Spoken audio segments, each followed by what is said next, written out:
Good morning from my garden. It's August 23rd, about 11 o'clock. About to be afternoon, so I gotta make this video quickly while it's still morning, or I can't say good morning from my garden.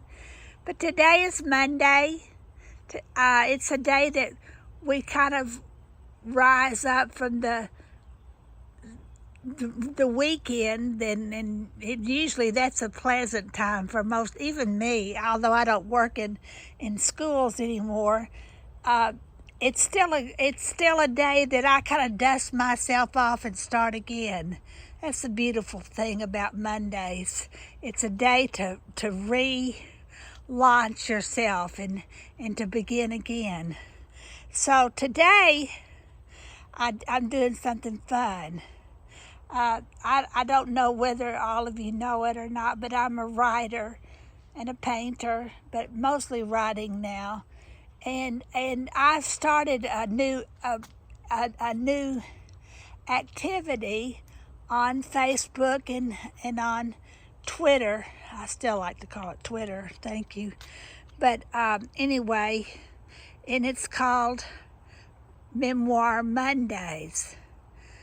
I write picture books for children. I'm also writing a lot of nonfiction right now too. I haven't started to pull it into a book yet, or into books yet, but I do write nonfiction. But I do write a lot of picture. My main thrust is writing picture books for children, and invariably, when I write a picture book, it tends to stem somehow to my past, because it's in my past that I can find my own stories, and then I can identify what's important to me.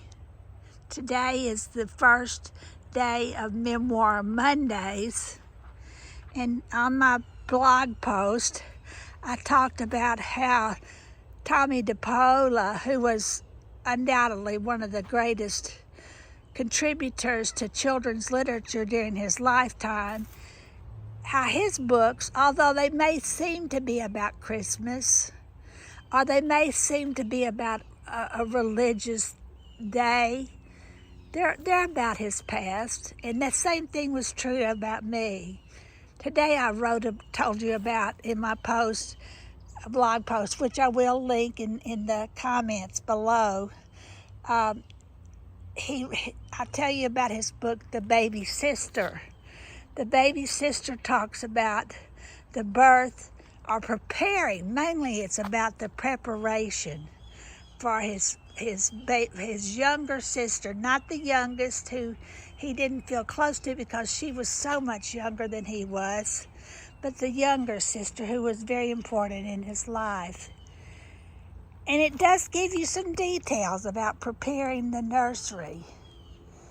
But Tommy DePaola's main story is just in a couple of lines. You have to read carefully to glean it. The story tells about how his older brother and his mother and his dad were busy as bees trying to do something special to prepare for the new sister.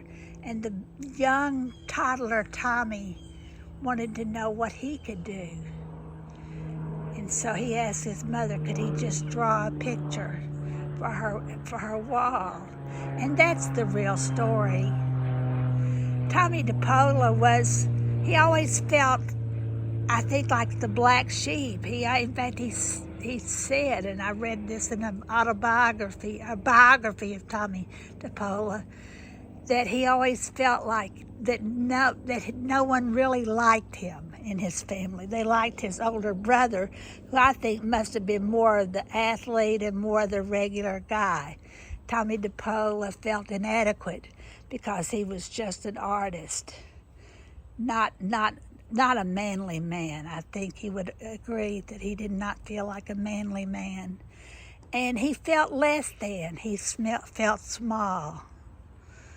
And the story in that picture book is really about the fact that Tommy DePaola always felt smaller than. Later he wrote And actually, he illustrated a traditional Christmas carol, The Friendly Beast. What can I give him, small as I am? If I were a shepherd, I'd give him a lamb. So today I want to encourage everybody, whether you want to be a writer or not, to start looking at the stories of your own past. It's to start realizing that whether you want to write those stories or not, they are part of who you are. So this is the first day of Memoir Mondays, celebrating the stories of our own lives, harvesting our past.